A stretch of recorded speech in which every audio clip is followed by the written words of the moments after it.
Shalom. Ya, salam sejahtera buat kita sekalian, Bapak Ibu Saudaraku dimanapun berada. Kita semua, saya yakin dan percaya bahwa kita masih di dalam lindungan dan penyertaan Tuhan. Bapak Ibu yang terkasih, ya tidak terasa saat ini kita sudah berada di bulan yang keempat di tahun ini. Kita bersyukur kalau kita masih bisa sehat kuat, masih bisa melewati waktu-waktu yang tersulit dalam kehidupan kita.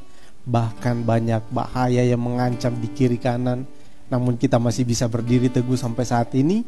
Itu semua karena pemeliharaan Tuhan, karena itu semua karena anugerah Tuhan yang melimpah atas kita. Untuk itu Bapak Ibu Saudaraku, jangan kita sia-siakan waktu kita untuk terus bersekutu dengan Tuhan, sebab kita tahu bahwa segala sesuatu, bahkan kesehatan, kekuatan yang kita miliki semuanya adalah anugerah Tuhan. Mari Bapak Ibu, pada kesempatan saat ini kita akan memulakan ibadah PA kita. Dan kita, sebelum kita masuk dalam ibadah PA kita terlebih dahulu kita akan memuji Tuhan. Saya mengajak kita untuk mengangkat satu pujian ini.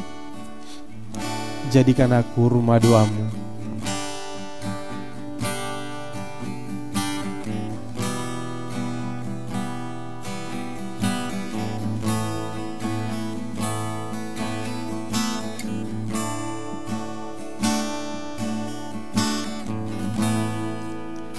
Ku bawa hidupku sekarang ke tempat kudus-Mu Tuhan. Di mezbah-Mu ku serahkan seluruh hidupku, penuhi hatiku sekarang. Penuhi hatiku sekarang dengan urapan yang baru, agar aku lebih lagi mendengar suara-Mu. Jadikan aku,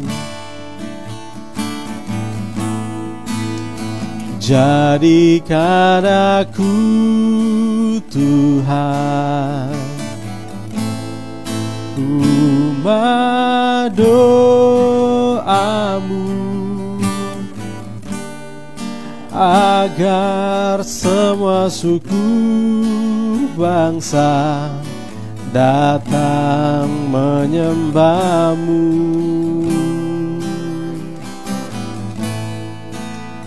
Jadikan aku Tuhan, rumah doa-Mu, agar semua suku bangsa datang menyembah-Mu. Sekali lagi, ku bawa hidupku sekarang. Ku bawa hidupku sekarang ke tempat kudus-Mu Tuhan. Di mezbah-Mu ku serahkan seluruh hidupku, penuhi hatiku. Penuhi hatiku sekarang dengan urapan yang baru, agar aku lebih lagi mendengar suara-Mu. Jadikan aku, jadikan aku Tuhan, rumah doa-Mu, agar semua suku bangsa datang menyembah-Mu. Jadikan aku Tuhan rumah doa-Mu, agar semua suku bangsa datang menyembah-Mu. Jadikan aku, jadikan aku Tuhan rumah doa-Mu, agar semua suku bangsa datang menyembah-Mu.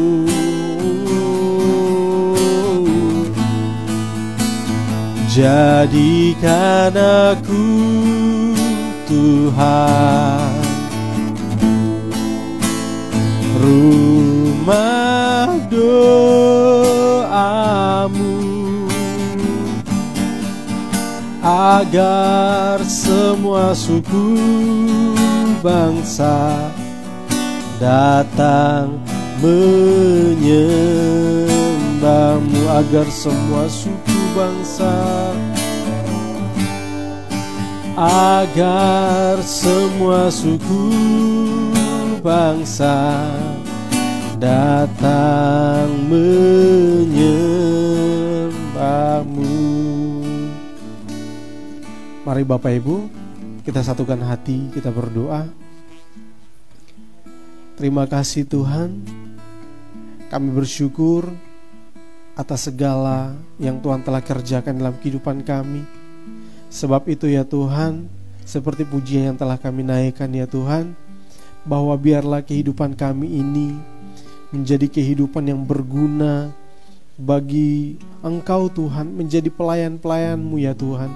Sebab itu ya Tuhan, dalam kehidupan kami ini kami gunakan, kami juga mau berdoa untuk orang-orang yang membutuhkan pertolongan. Kami berdoa untuk mereka yang saat ini belum mengenal Engkau Tuhan. Kami berdoa untuk seluruh umat-Mu Tuhan yang juga membutuhkan pertolongan-Mu ya Tuhan. Biarlah kehidupan kami ini ya Tuhan terus berguna untuk kemuliaan nama-Mu ya Tuhan. Terima kasih ya Bapa, saat ini ya Tuhan, kami bersama-sama bersatu hati berdoa menyerahkan ibadah kami saat ini. Biarlah ibadah ini dari awal pertengahan hingga pada akhirnya berjalan dengan baik seturut dengan kehendak-Mu ya Bapa. Tuhan urapi setiap kami, setiap sidang jemaat-Mu ya Tuhan, dimanapun mereka berada. Biarlah Tuhan Engkau tetap lindungi mereka, naungi mereka dengan kuasa-Mu, naungi mereka dengan hikmat-Mu, naungi mereka dengan otoritas dari Engkau ya Tuhan, supaya dapat mengerti, memahami apa yang Engkau kehendaki dalam kehidupan kami pribadi lepas pribadi. Dan hamba berdoa juga ya Tuhan untuk hamba-Mu secara pribadi. Hamba memohon biarlah Tuhan Engkau mengurapi, biarlah Tuhan Engkau memakai hamba-Mu, kuasai kehidupan hamba-Mu ini seutuhnya, bibir, lidah, dan juga pikiran, perasaan, biarlah semuanya di dalam tuntunan Tuhan, sehingga hamba dapat berkata-kata seturut dengan kehendak-Mu ya Bapa. Terima kasih Tuhan, terima kasih. Saat ini ya Tuhan, kami berdoa, kami menyerahkan ibadah kami ini sepenuhnya ke dalam tangan-Mu, di dalam nama Tuhan Yesus Kristus, Allah kami yang hidup. Haleluya, haleluya, amin. Oke, puji Tuhan. Bapak Ibu Saudara sekalian, sekali lagi saya menyapa Bapak Ibu Saudara semua. Shalom. Ya, salam damai sejahtera dari kasih Tuhan kita Yesus Kristus. Bapak Ibu Saudara sekalian dimanapun Bapak Ibu berada, saya berharap bahwa kita semua tidak pernah lemah, tidak pernah putus asa, tidak pernah patah semangat, atau mungkin letih lesu, atau mungkin kita malas-malesan. Ya, jangan sampai itu ada di dalam kita, tetapi kita semua semangat, kita semua tetap bersuka cita di dalam mengikuti setiap ibadah-ibadah, pertemuan-pertemuan ibadah seperti yang kita lakukan saat ini. Bapak Ibu Saudaraku yang terkasih, mungkin ada yang baru bergabung, selamat datang dan selamat beribadah kembali. Nah, Bapak Ibu Saudaraku yang dikasihi oleh Tuhan, kita sudah melalui perjalanan yang begitu panjang di dalam melaksanakan ibadah PA kita, mulai dari bibliologi, dan kita juga sudah bibliologi ini Bapak Ibu mungkin masih ingat, kita belajar tentang doktrin, tentang Alkitab atau ilmu yang mengkaji tentang Alkitab sebagai firman Tuhan. Kita tetap percaya Alkitab adalah firman Allah yang menjelaskan tentang isi hati Tuhan, yang menjelaskan tentang segala sesuatu yang dikerjakan oleh Tuhan. Semuanya kita ketahui melalui Alkitab ini. Dan juga kita belajar juga tentang doktrin Allah atau teologi proper. Nah, Bapak Ibu juga sudah tahu tentang hal itu, di mana kita belajar tentang bagaimana Allah, seperti apa itu Allah, apakah Allah itu pribadi atau hanya sebatas kuasa atau dan sebagainya. Dan kita sudah percaya, kita semua percaya seperti yang dikatakan oleh Alkitab, bahwa Allah kita adalah Allah yang esa, yang menguasai seluruh dunia ini, yang menciptakan seluruh dunia ini dan segala isinya. Dan juga kita juga sudah belajar tentang penciptaan manusia. Manusia ini adalah ciptaan Allah seutuhnya. Kita juga sudah belajar bahwa manusia ini adalah manusia yang berdosa dan membutuhkan pertolongan. Dan juga kita juga sudah belajar tentang dosa, dan juga belajar tentang malaikat, yang maafkan kelewatan malaikat, dan juga ada setan. Dan juga kita sudah belajar tentang dosa kejatuhan manusia, dan juga manusia itu membutuhkan pertolongan, yaitu teologi tentang keselamatan, ya. Dan juga kita sudah belajar bahwa keselamatan itu hanya ada di dalam Kristus, yang baru saja kita lewati, yaitu kristologi. Dan juga kita juga sudah belajar tentang pneumatologi atau Roh Kudus. Nah, sekarang kita akan masuk di dalam tema yang baru. Ini merupakan satu hal yang begitu menarik. Dan Bapak Ibu, sebenarnya kalau kita belajar Alkitab, kalau kita melihat Alkitab, ya Bapak Ibu, suatu pelajaran yang begitu sangat menarik. Kalau kita lihat di Alkitab itu banyak hal yang bisa kita dapatkan, banyak hal yang bisa kita pelajari dari Alkitab ini, ya Bapak Ibu, ya. Jadi kita belajar Alkitab, membaca Alkitab itu bukan hanya sekedar kita baca, nambah-nambah pengetahuan, tidak hanya sebatas itu Bapak Ibu. Tetapi Alkitab itu seperti yang sudah kita pelajari, bahwa Alkitab itu adalah firman Allah, dan firman Allah itu berkuasa. Nah, berkuasa bukan hanya sekedar untuk kita mengetahui segala sesuatu yang dinyatakan oleh Allah, tetapi memiliki kuasa untuk mengubah hidup kita. Seperti yang dikatakan oleh Paulus kepada Timotius, bahwa oleh firman Allah itu berkuasa untuk menyatakan kesalahan, memperbaiki kelakuan, mendidik orang di dalam kebenaran. Nah, itu adalah firman Allah. Jadi ketika kita belajar tentang firman Tuhan, maka itu satu hal yang sangat luar biasa. Kita bersyukur sekali Bapak Ibu, karena ternyata Bapak Ibu Saudara sekalian, banyak orang yang belajar tentang Alkitab, bukan hanya mereka itu belajar bukan untuk untuk kebutuhan kehidupan mereka, bukan untuk kebutuhan kerohanian mereka, tetapi hanya untuk mengisi akal mereka. Banyak sekali itu terjadi Bapak Ibu. Nah, kita jangan sampai demikian. Kita belajar Alkitab, kita membaca Alkitab, menggali Alkitab, itu bukan hanya sekedar untuk mengisi pemahaman kita, tetapi juga untuk merupakan suatu pendidikan bagi kita sekalian. Nah, oleh sebab itu Bapak Ibu, sekarang kita akan lanjut. Nah, sekarang kita akan melanjut tentang tema yang baru kita, yaitu tentang eklesiologi. Nah, Bapak Ibu mungkin kata yang asing mungkin, ya.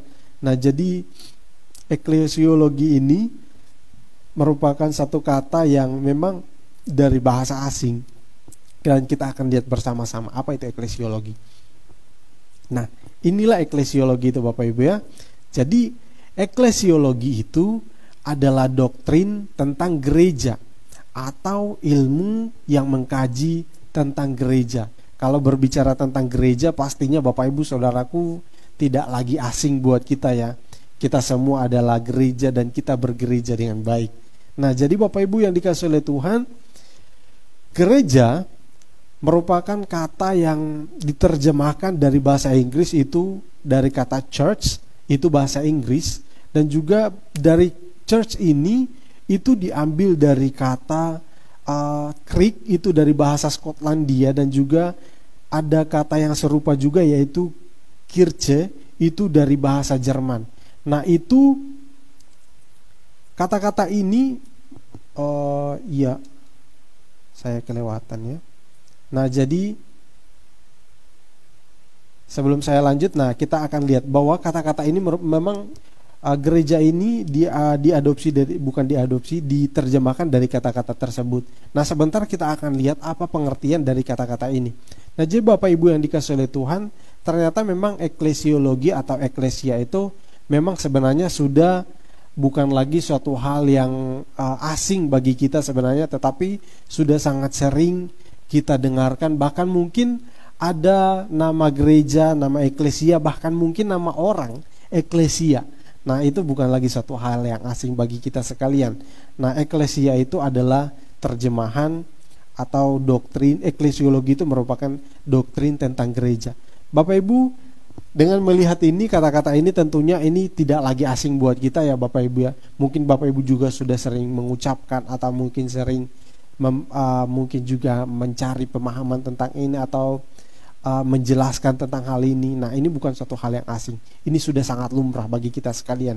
Nah sekarang Bapak Ibu Saudara sekalian, kalau berbicara tentang gereja, maka kita akan menemukan tentang pemahaman orang-orang pada umumnya. Bahkan mungkin kita juga sering, bahkan mungkin saat ini kita masih pemahaman kita mungkin mungkin masih seperti ini Bapak Ibu ya.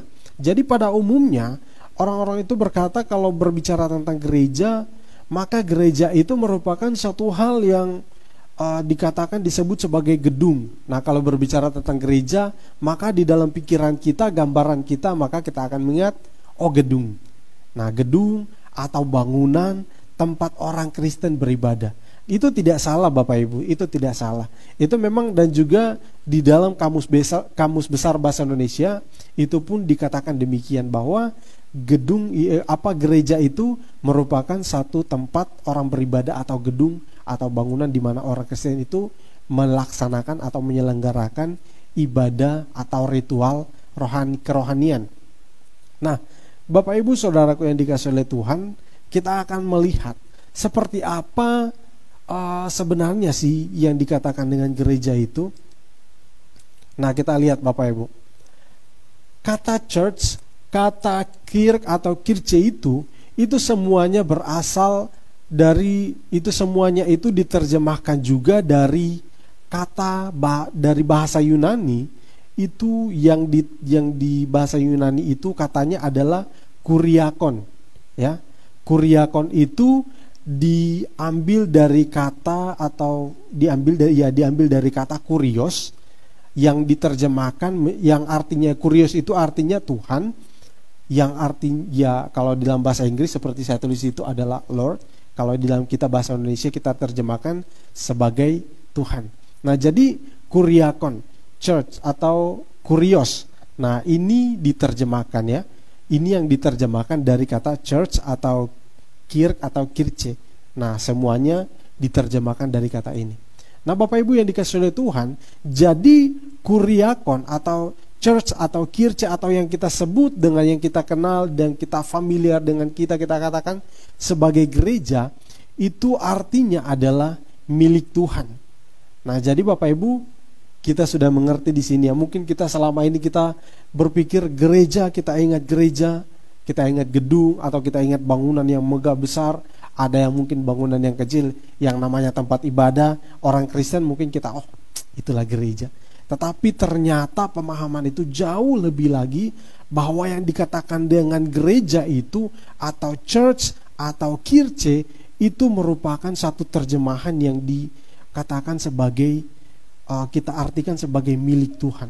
Jadi diterjemahkan dari bahasa Yunani kuriakon atau kurios, dan juga kita terjemahkan dalam bahasa Indonesia menjadi gereja yang artinya adalah milik Tuhan. Sampai di sini Bapak Ibu bisa mengerti ya, bahwa kalau kita dengar kata gereja, jangan lagi kita memikirkan hanya sekedar bangunan, tetapi kita berpikir bahwa gereja berarti itu adalah milik Tuhan. Kenapa demikian Bapak Ibu? Mungkin di dalam pandangan kita, di dalam pikiran kita berpikir, bangunan. bangunan kok milik Tuhan ya, atau ini kok milik Tuhan ya. Nah, Bapak Ibu yang dikasihi oleh Tuhan, kita akan lihat bersama-sama bahwa seperti apa sebenarnya si gereja yang dimaksudkan oleh Alkitab itu. Nah, jadi sekarang kita akan lihat, sebelum kita jauh lagi melihat tentang gereja itu, kita akan lihat lagi eklesiologi. Tadi di awal juga saya sudah sebutkan, kita mungkin bertanya-tanya, eklesiologi apa itu sih? Apa sih eklesia itu? Bahkan mungkin kita ada yang punya nama eklesia, kita tidak mengerti. Atau mungkin ada gereja, tapi kita tidak mengerti begitu dalam. Pokoknya eklesiologi itu gereja sudah. Nah, sekarang kita akan lihat lebih jauh lagi, bahwa eklesiologi itu berasal dari kata eklesia. Eklesia dan logos. Seperti yang kita sudah belajar lalu-lalu ya. Kalau ada logi-logi itu berarti ada logosnya di belakang. Nah, eklesiologi itu berasal dari kata eklesia dan logos. Nah, sekarang kita akan lihat bahwa eklesia itu berasal dari bahasa Yunani yang artinya adalah bukan artinya, tapi terdiri dari dua suku kata, yaitu ek dan kaleo. Ek itu artinya seperti yang saya tulis di sini, ek itu artinya keluar dan kaleo itu artinya memanggil. Jadi eklesia diterjemahkan sebagai diterjemahkan, kita terjemahkan dalam terjemahan dalam bahasa Indonesianya adalah dipanggil keluar. Nah, jadi eklesia merupakan orang-orang yang dipanggil keluar. Nah, jadi Bapak Ibu, kita sudah mengerti apa itu eklesia. Jadi eklesia adalah dipanggil keluar. Jadi kita sudah pahami ternyata yang dimaksudkan dengan eklesiologi atau eklesia berarti dipanggil keluar. Jadi kenapa dikatakan dipanggil keluar sih? Sebenarnya artinya ini sebenarnya cukup dalam, tetapi kita akan lihat lebih jauh lagi Bapak Ibu, ternyata apa sih yang dipanggil keluar, atau siapa sih yang dipanggil keluar itu.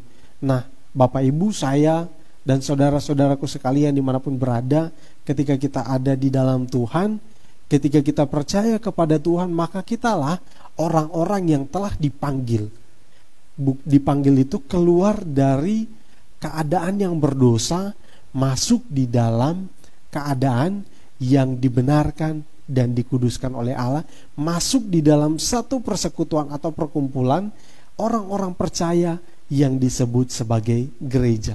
Nah, itulah yang dimaksudkan dengan eklesia.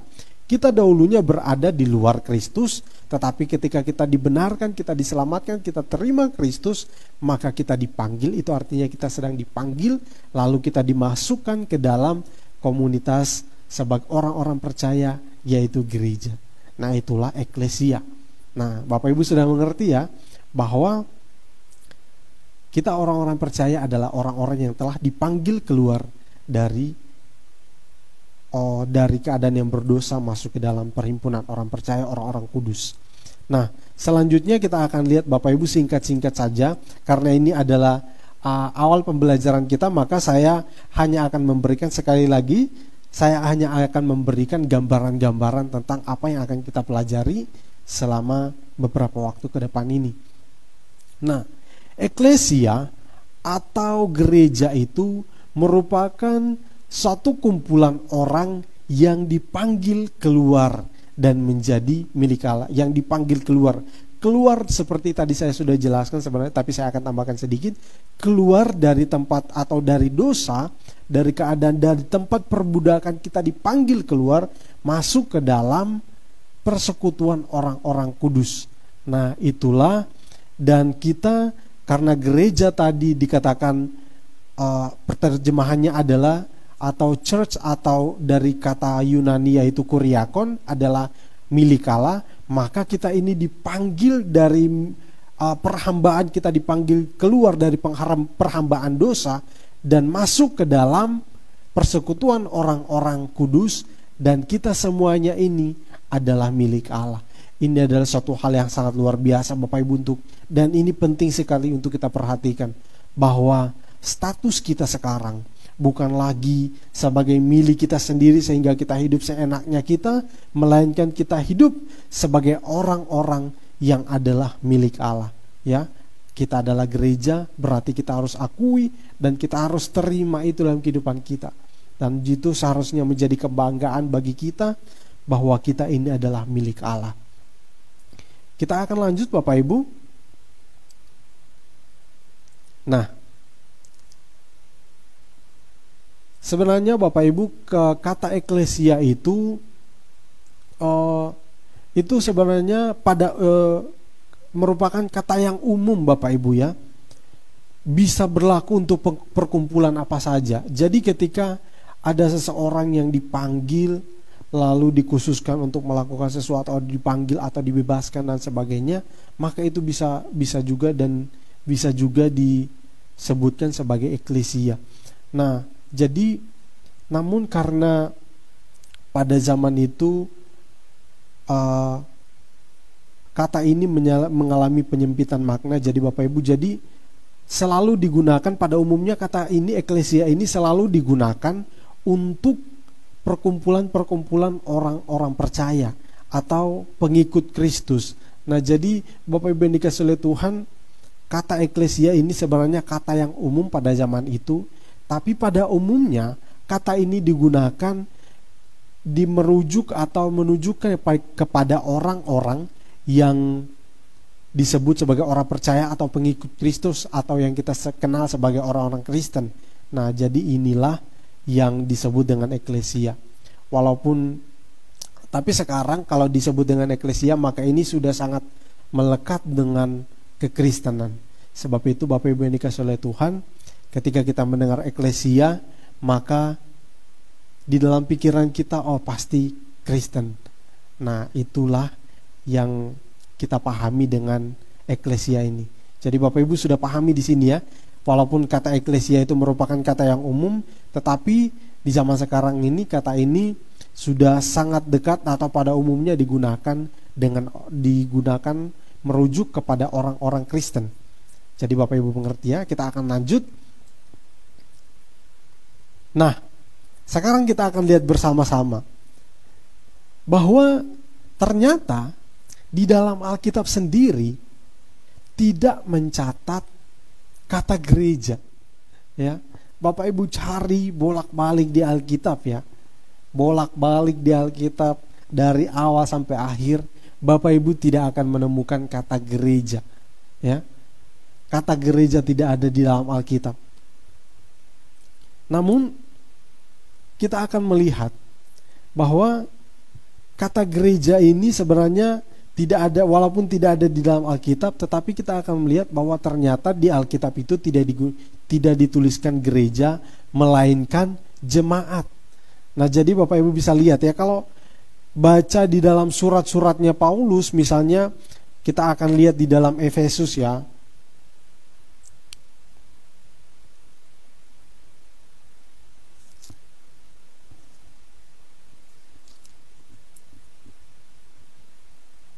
Di dalam Filipi aja. Misalnya di dalam Filipi pasal yang pertama, dari Paulus dan Timotius, hamba-hamba Kristus Yesus, kepada semua orang kudus dalam Kristus Yesus di Filipi, dengan para penilik jemaat dan diaken. Ada kata jemaat ya. Ini masih kurang begitu jelas. Kita lihat di Efesus.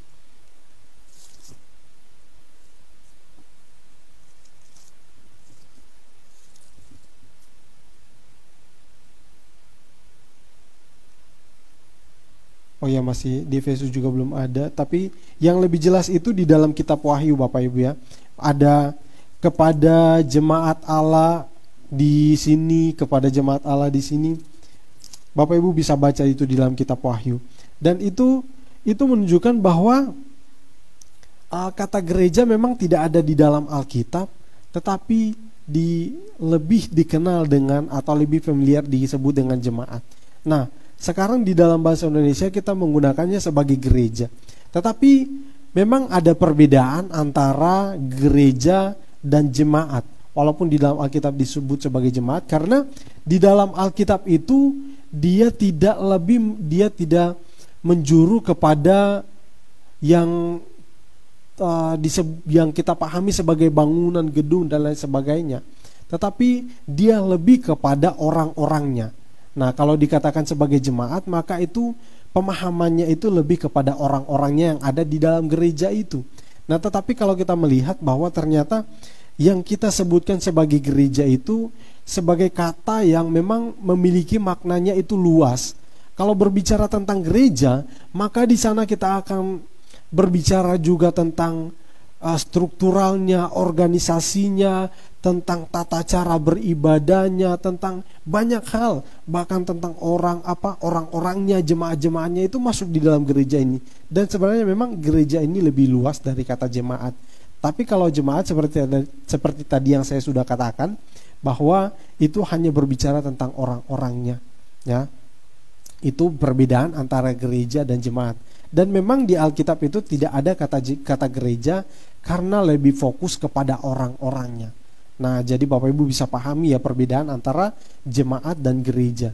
Tapi ini merupakan satu hal yang luar biasa memang untuk kita pahami dan kita ketahui bahwa ketika kita berbicara tentang gereja, maka kita akan melihat tentang banyak hal. Tetapi kalau kita berbicara tentang jemaat, maka itu kita akan berbicara lebih kepada personalnya. Saya termasuk jemaat, Bapak Ibu Saudara sekalian termasuk jemaat. Maka kita bisa membedakan. Dan juga kata gereja ini itu, ya, kata gereja ini itu merupakan satu hal yang kalau kita berbahas tentang strukturalnya, tentang organis, itu merupakan sebenarnya sedikit rumit ya, dan sangat-sangat luas. Nah, sehingga sebab itu Bapak Ibu, ada gereja itu bisa juga kita lihat dia itu dibagikan menjadi bisa tergolong ada gereja lokal dan ada gereja yang universal. Kalau kita berbicara tentang jemaatnya itu Bapak Ibu ya, jadi ada gereja lokal, ada ini terlepas dari yang saya katakan tadi, yang saya katakan sebagai organisatorisnya atau tata cara ibadahnya, itu semua memang ada di dalam gereja. Tetapi kali ini yang kita lihat lebih kepada orang-orangnya. Jadi ada yang disebut dengan gereja lokal dan ada gereja yang disebut dengan gereja yang universal. Nah, Bapak Ibu bisa melihat ya, ada gereja lokal. Gereja lokal itu artinya orang-orang percaya atau orang-orang yang disebut sebagai Kristen di dalam lingkup yang kecil atau hanya di dalam satu tempat. Nah, sedangkan gereja yang universal itu merujuk kepada orang-orang percaya di semua tempat tanpa terkecuali. Nah, tanpa terkecuali kepada semua orang percaya. Pokoknya dia percaya, mau dia di Indonesia, mau dia di luar negeri, di Cina, di Tiongkok, di Amerika, dimanapun dia berada, dia termasuk kalau dia percaya kepada Tuhan Yesus Kristus, maka dia disebut sebagai gereja. Nah, itu bedanya ya. Hanya kalau dikatakan tentang gereja yang universal ini, itu dia lebih, kalau di dalam misalnya kita di Indonesia, di dalam lingkup yang kecil satu negara, maka kalau kita berbicara tentang gereja yang universal, itu kita tidak membedakan, oh dia organisasinya apa, dia ini gerejanya di mana dan lain sebagainya. Pokoknya satu iman, maka kita adalah orang-orang yang satu di dalam Kristus. Itu maksudnya. Jadi gereja yang universal ini dia lebih menekankan tentang kesatuan. Ya, kesatuan. Jadi ketika berbicara tentang gereja yang universal, maka itu ada berbicara tentang kesatuan. Artinya seperti ini Bapak Ibu Saudara sekalian, bahwa gereja yang universal itu tidak memandang suku, bangsa, bukan agama ya, agama pasti Kristen ya, suku, bangsa, bahasa, latar belakang dan lain sebagainya. Nah, itu dia punya model seperti apa, entah dia itu orang yang ekonominya rendah, kastanya seperti apa, mungkin di golongan menengah ke bawah, atau mungkin orang-orang bawah, atau mungkin dia pejabat tinggi, atau mungkin dia rakyat biasa, atau mungkin dia pengusaha dan sebagainya. Itu tidak ada perbedaan di dalam gereja. Semuanya satu. Tidak ada tinggi, tidak ada yang rendah. Sebab itu Bapak Ibu yang dikasihi oleh Tuhan, ketika kita di dalam Kristus, Dan kita juga bersyukur ketika Tuhan memanggil kita. Seperti sudah ulang-ulang saya katakan, ya mungkin Daud juga sudah pernah mengatakan bahwa tidak memandang latar belakang kita. Mungkin dulunya kita orang jahat, mungkin dulunya kita orang baik, tetapi ketika Tuhan memanggil kita bukan karena alasan itu. Nah, Dia memanggil kita karena Dia mengasihi kita. Jadi kalau mungkin kita ini orang yang jahat dahulunya, ketika kita masuk di dalam perkumpulan orang-orang yang kudus, maka ketika sudah ada di dalam satu kesatuan di dalam tubuh Kristus, jadi orang mungkin, oh dia ini orang jahat, ini orang ini dulunya tidak baik, kita jauhi dia dan lain sebagainya. Tidak ada seperti itu dalam kekristenan, karena semuanya satu di dalam Kristus. Sebab itu Bapak Ibu yang dikasihi oleh Tuhan, berbicara tentang gereja ini sebenarnya merupakan satu hal yang cukup kompleks, ya. Banyak hal. Itu bukan hanya, itu berbicara mulai dari hal-hal yang begitu sangat luas, mulai dari hal-hal yang begitu sangat luas sampai mengerucut sampai kepada pribadi, ya. Kita berbicara mulai dari orang yang banyak, mulai dari segala macam hal yang terdapat di dalam gereja itu, bahkan sampai kepada hal-hal yang pribadi. Itu semua kita bicarakan di dalam gereja ini. Memang sangat-sangat kompleks. Bapak Ibu yang dikasihi oleh Tuhan, sebelum kita lihat lebih jauh lagi tentang gereja ini, saya mengajak kita untuk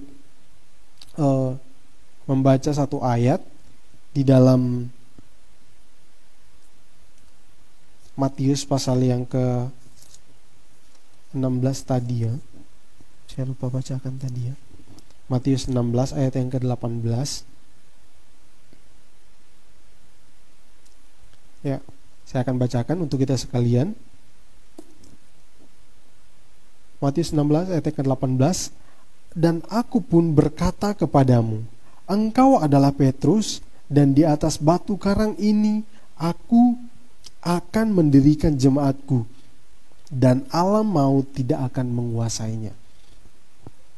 Ini yang merupakan dasar dari gereja, Bapak Ibu Saudara sekalian. Jadi Kristus merupakan dasar gereja atau pondasi gereja kita.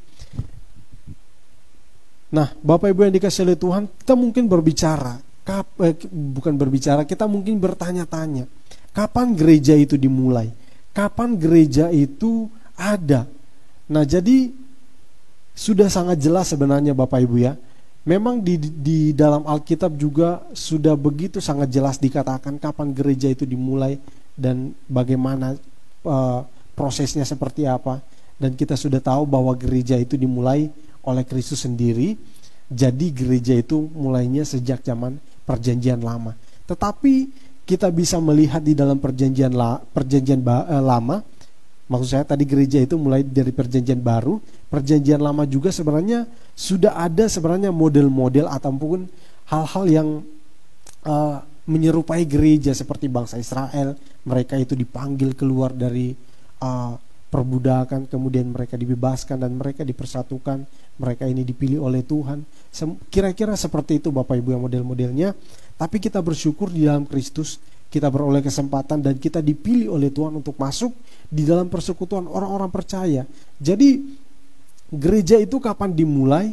Ya, di zaman Perjanjian Baru, ketika Yesus mengatakan, di atas batu karang ini aku meletakkan jemaatku. Jadi kita, gereja dimulai oleh Kristus sendiri, dan gereja itu yang disertai oleh Kristus. Dan seperti yang kita sudah pelajari di dalam doktrin tentang Roh Kudus, bahwa orang-orang percaya ini disatukan oleh Roh Kudus. Jadi Roh Kudus menyatukan kita. Seperti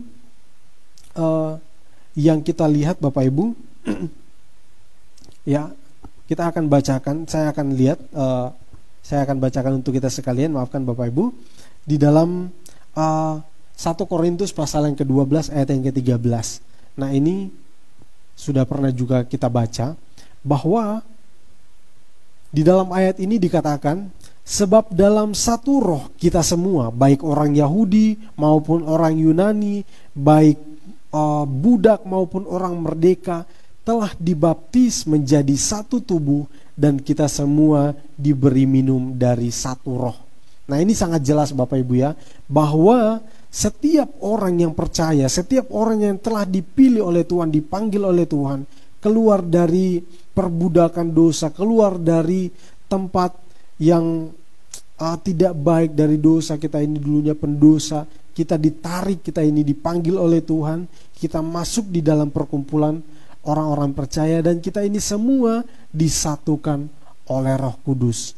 Nah, di sini sudah sangat jelas Bapak Ibu, kita melihat bahwa setiap kita sebagai orang-orang percaya dipersatukan di dalam Kristus, dan Roh Kudus yang menyatukan kita sekalian. Kita semua diberi minum dari roh, dari satu roh. Ini sangat luar biasa. Pekerjaan Tuhan begitu sangat sempurna buat kita sekalian sebagai orang-orang percaya. Jadi Bapak Ibu yang dikasihi oleh Tuhan, yang kita lihat di sini, ketika kita melihat tentang gereja, mungkin seperti tadi yang saya katakan, bahwa mungkin dulunya kita punya pemahaman gereja itu hanya sebatas gedung, hanya sebatas bangunan tempat kita beribadah. Tetapi Alkitab menjelaskan lebih jauh lagi tentang itu. Alkitab menjelaskan bahwa gereja itu bukan hanya sekedar gedung, melainkan orang-orang percaya, itulah gereja. Seperti yang dikatakan di dalam Matius 16 ayat yang ke-18, bahwa itu merujuk kepada orang-orang percaya, jemaatku. Nah, dan di dalam bahasa Inggris juga Bapak Ibu yang dikasih oleh Tuhan, kalau kita baca di dalam bahasa Inggris, dalam terjemahan bahasa Inggris dikatakan di kata gereja itu kata jemaat itu diterjemahkan sebagai, di dalam bahasa Inggris itu menjadi church, seperti yang kita lihat tadi di bagian yang sebelumnya, yaitu yaitu church. Jadi kata gereja diterjemahkan, bukan kata gereja, maksud saya kata jemaat tadi yang di dalam Matius pasal 16 ayat yang ke-18 itu dikatakan, di atas batu karang ini aku akan mendirikan jemaatmu. Jadi dalam bahasa Inggris itu diterjemahkan menjadi church, namun kita menggunakan kata jemaat. Jadi Bapak Ibu yang dikasihi oleh Tuhan, ini sangat luar biasa, dan juga kita bersyukur juga di dalam bahasa Indonesia bisa diterjemahkan demikian. Jadi sehingga kata gereja itu atau jemaat itu atau gereja itu lebih mengarah kepada individu, bukan hanya kepada sekedar bangunan, bukan hanya kepada sekedar tata cara kita beribadah, organisasi, struktur. Oh, kamu gereja apa? Oh, saya ini GPT. Kamu gereja apa? Oh, saya ini GBI. Oh, saya ini Pantai Costa. Oh, saya ini GPD dan sebagainya. Tidak hanya berbicara tentang itu, tetapi lebih kepada itu, di mana itu menekankan tentang kesatuan kita di dalam Kristus. Walaupun dia itu punya gereja denominasinya GBI, mungkin GPDI, mungkin juga ada gereja sampai terlalu banyak sekarang denominasi gereja itu, tetapi ketika kita satu di dalam iman kita kepada Tuhan, kepada Allah yang benar, maka kita semua, walaupun dia GPDI, walaupun dia GBI, walaupun dia denominasi yang lain, ketika kita sama-sama di dalam Tuhan, maka kita itu adalah gereja. Kita adalah satu di dalam tubuh Kristus. Oleh sebab itu Bapak Ibu, jangan kita itu merasa terlalu bangga. Oh, saya bangga di GPT. Kita bersyukur saja kalau kita di GPT. Tetapi jangan kita menghina orang-orang yang ada di gereja yang lain, menganggap diri kita lebih benar. Atau mungkin kita merasa, oh GPT ini lebih bagus dari gereja yang lain. Oh, pengajaran GPT ini lebih bagus dari gereja-gereja yang lain. Oh, gereja ini pengajarannya terlalu dangkal mungkin. Oh, pengajaran ini kurang bagus, kurang begitu menarik. Jangan sampai kita menghakimi sampai demikian Bapak Ibu, karena kita semua ini, entah kita di GBI dan lain sebagainya, kita semua ini adalah satu di dalam Kristus. Kita ini satu di dalam satu kesatuan, seperti tadi yang kita sudah lihat Bapak Ibu ya. Sehingga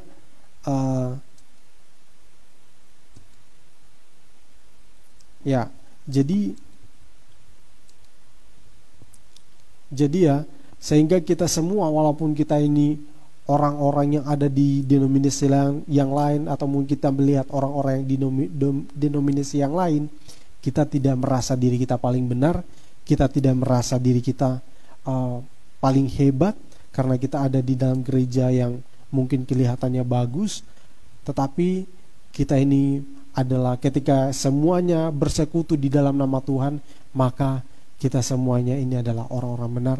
Tidak ada yang lebih baik, tidak ada yang lebih rendah atau lebih tinggi ya. Semuanya sama di mata Tuhan. Ketika kita melayani Tuhan, begitupun mungkin kita berbicara di dalam gereja kita saja Bapak Ibu. Mungkin kita melihat juga ada pelayanan-pelayanan yang berbeda, mungkin ada pelayanan, ada guru sekolah minggu, ada pelayanan musik, ada yang khotbah dan lain sebagainya. Mungkin kita mengatakan, oh pelayanan ini lebih bagus, pelayanan ini enggak, kurang bagus. Tidak seperti itu Bapak Ibu. Ketika kita semuanya di dalam Kristus, kita melakukan semuanya itu di dalam iman kita kepada Kristus, maka semuanya sama di mata Tuhan. Kita melakukan tugas kita sesuai dengan kemampuan yang Tuhan telah berikan kepada kita, atau sesuai dengan karunia yang Tuhan telah berikan kepada kita. Sebab itu kalau kita memiliki karunia yang mungkin karunia berkhotbah, atau mungkin karunia bisa main musik dengan hebat, jangan kita merasa lebih baik dari yang lain. Atau mungkin kita merasa, oh dia itu main musiknya, oh kurang bagus. Oh dia itu khotbahnya, oh kurang bagus. Oh dia itu nyanyinya, oh suka fales, nggak bagus, nggak gini. Bukan berarti orang yang menyanyi fales itu nggak bisa memuji Tuhan. Atau mungkin orang-orang yang main musik yang yang main musiknya itu jelek, oh bukan berarti dia nggak bisa memuji Tuhan. Dia memuji Tuhan apa adanya dia, karena demikianlah yang dikaruniakan Tuhan kepada dia. Nah jadi Bapak Ibu yang dikasihi oleh Tuhan, tapi bukan berarti itu kita jadikan alasan bagi kita untuk tidak meningkatkan diri kita ya. Kita tetap harus meningkat di dalam Tuhan. Jadi Bapak Ibu yang dikasihi oleh Tuhan, kita sebagai umat Tuhan, sebagai orang percaya, kita juga disebut sebagai gereja. Ya, walaupun kita ada dimanapun kita berada, kita sebut sebagai umat Tuhan. Kalau kita katakan diri kita sebagai orang percaya, maka kita juga disebut sebagai gereja. Saya ingin sebagai pembahasan yang terakhir bagi kita Bapak Ibu Saudara sekalian, ada satu hal yang saya ingin tekankan buat kita. Ya. Nah, dari pelajaran kita untuk hari ini Bapak Ibu, singkat saja,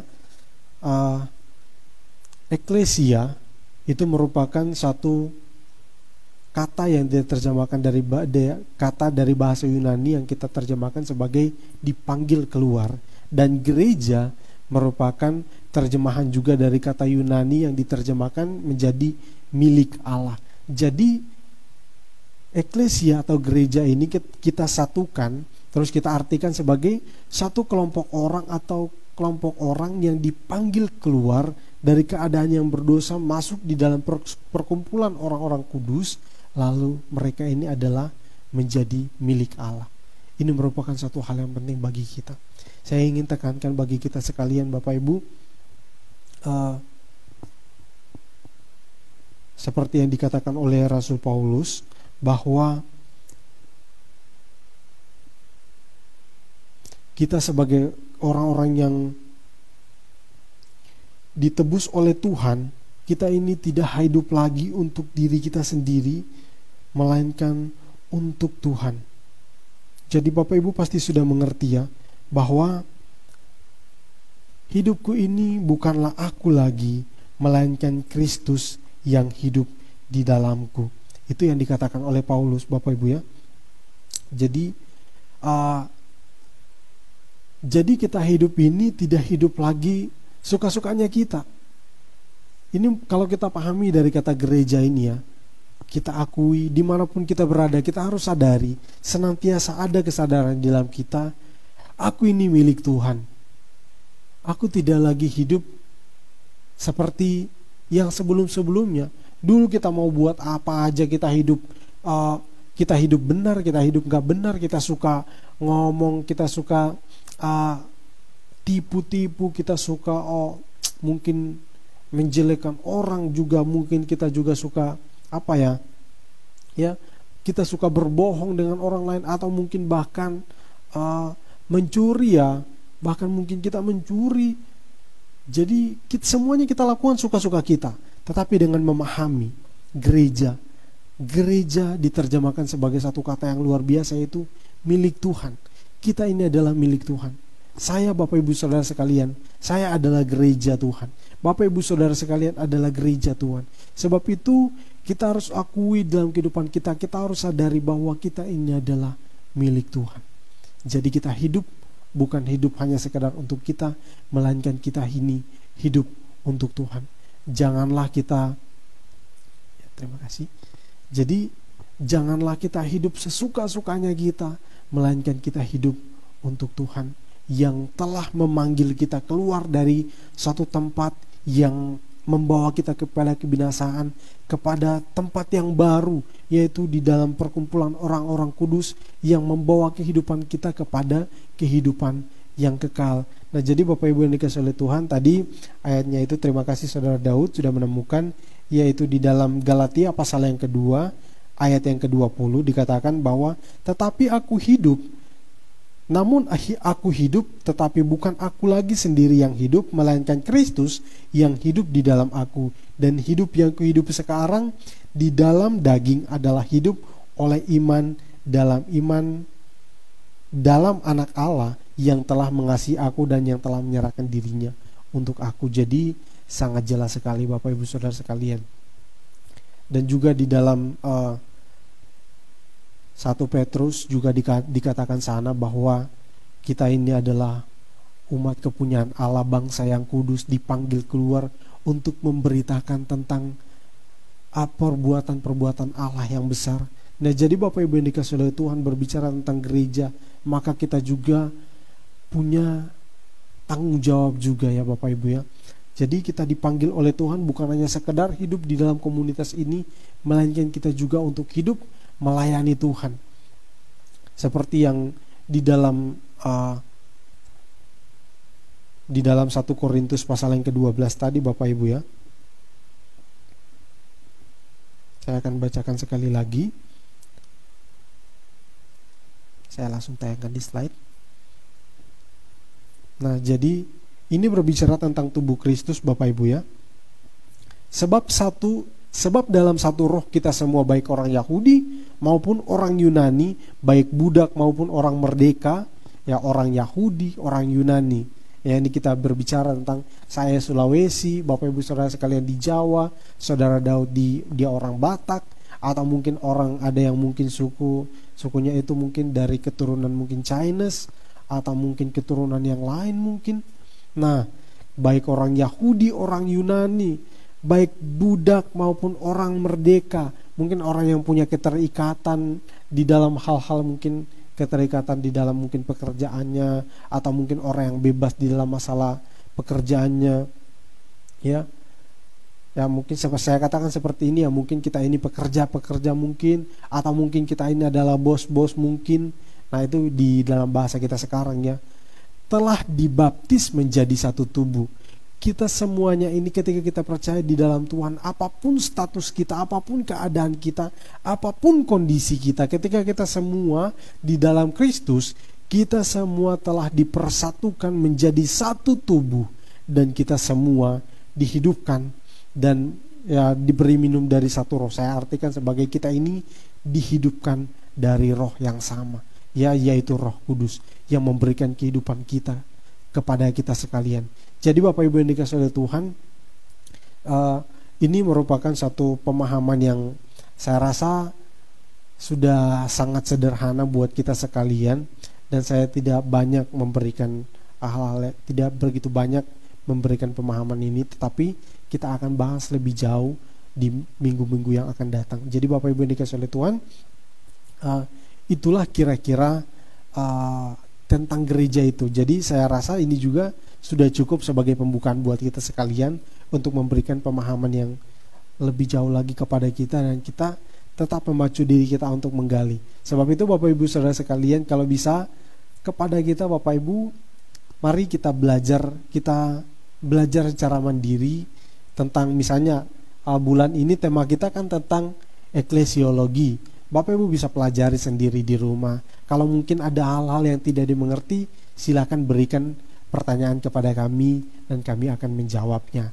Jadi Bapak Ibu bisa pahami ya, supaya kita sama-sama bertumbuh, kita sama-sama bisa maju di dalam pemahaman kita tentang firman Tuhan, bukan sebagai sombong-sombongan Bapak Ibu ya, tetapi untuk menumbuhkan iman kita. Bapak Ibu bisa pahami ya sampai di sini. Dan sekali lagi saya tekankan kepada kita, atau saya ulangi secara sederhana, bahwa atau yang kita sebut sebagai gereja, eklesiologi itu adalah doktrin tentang gereja. Saya tayangkan supaya lebih.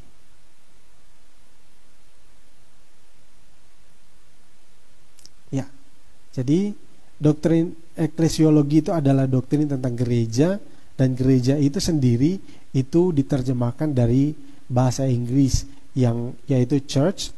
Church ini sendiri itu diterjemahkan dari kata kirk, yaitu dari bahasa Skotlandia, dan kata Kirche itu dari bahasa Jerman yang artinya adalah milik Tuhan.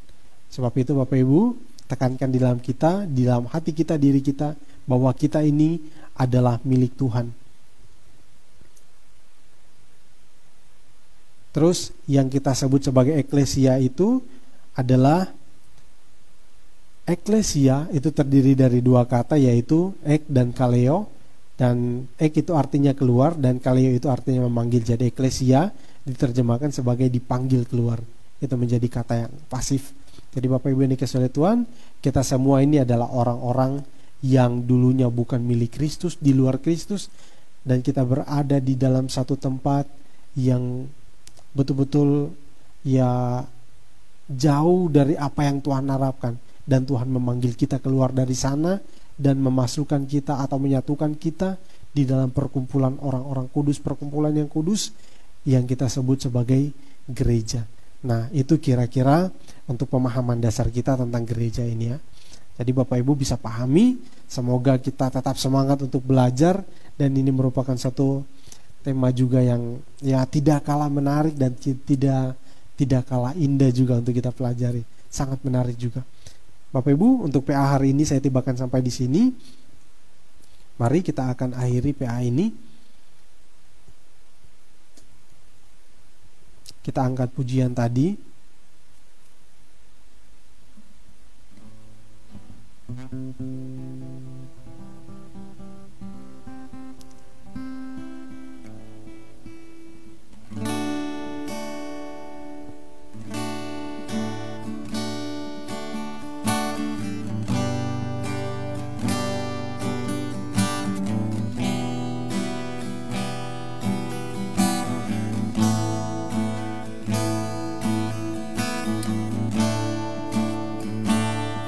Sama-sama ku bawa hidupku sekarang. Ku bawa hidupku sekarang ke tempat kudus-Mu Tuhan. Di mezbah-Mu ku serahkan seluruh hidupku, penuhi hatiku, penuhi hatiku sekarang dengan urapan yang baru,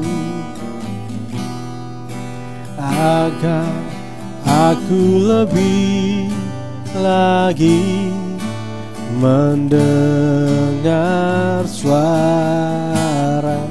Jadikan aku,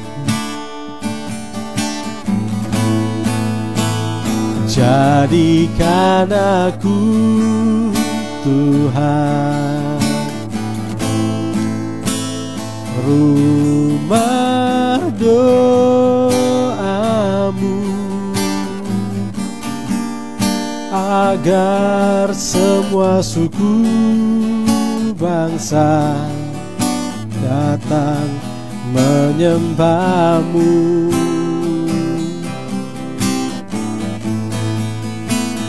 Jadikan aku Tuhan rumah doamu,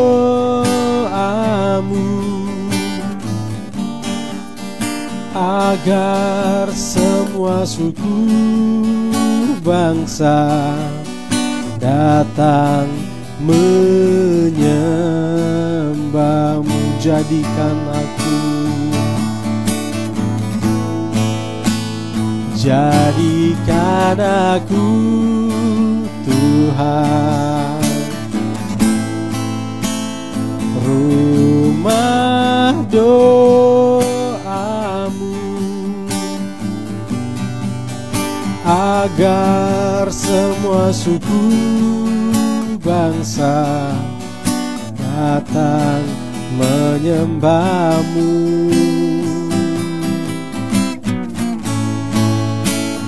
Jadikan aku Tuhan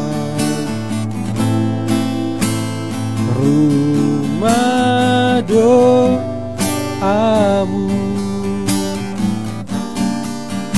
agar semua suku bangsa datang menyembah-Mu, agar semua suku bangsa,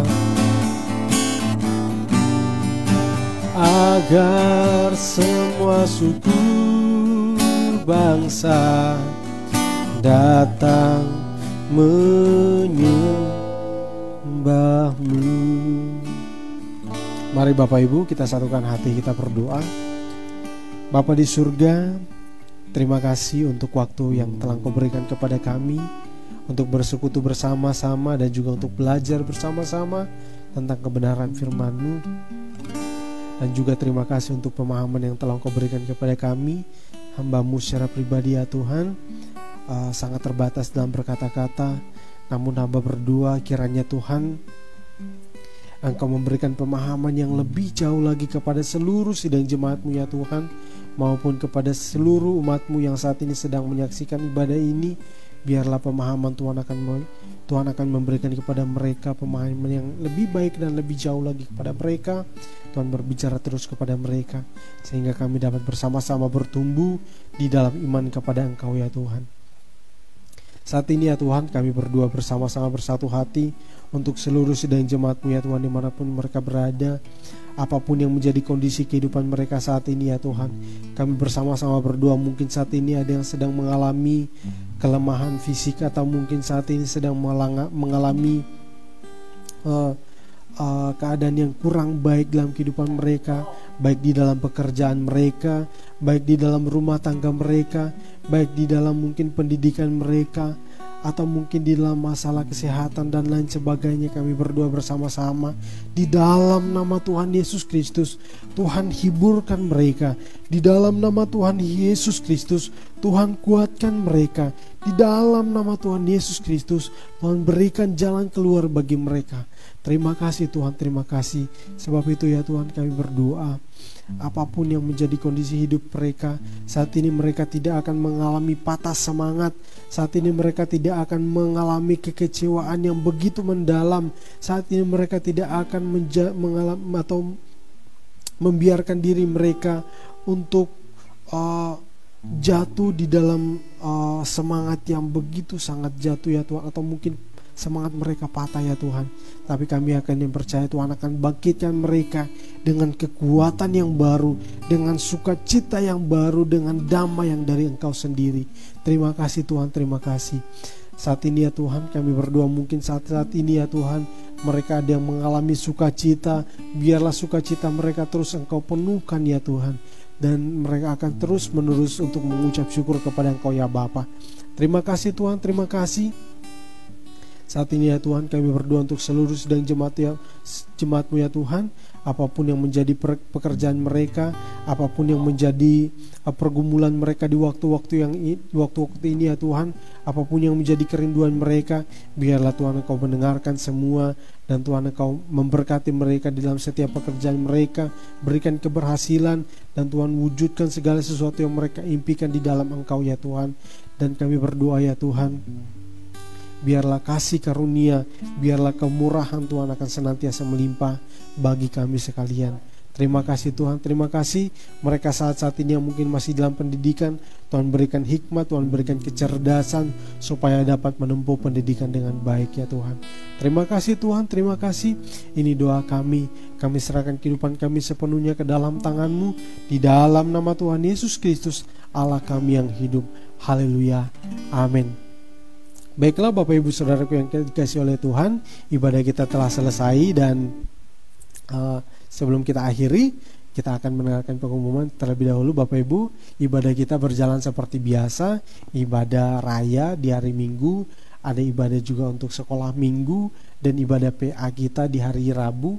Ibadah rayanya jangan lupa jam 8, dan juga ibadah sekolah Minggu itu setelah ibadah raya akan di-share. Waktunya Bapak Ibu itu tidak menentu ya Bapak Ibu ya. Kadang bisa lebih cepat dan kadang bisa agak lebih lama. Dan juga ada ibadah PA kita, ya ibadah PA setiap hari Rabu itu jam 5 sore, dan juga setiap hari Sabtu itu ada sharing firman Tuhan untuk kaum muda.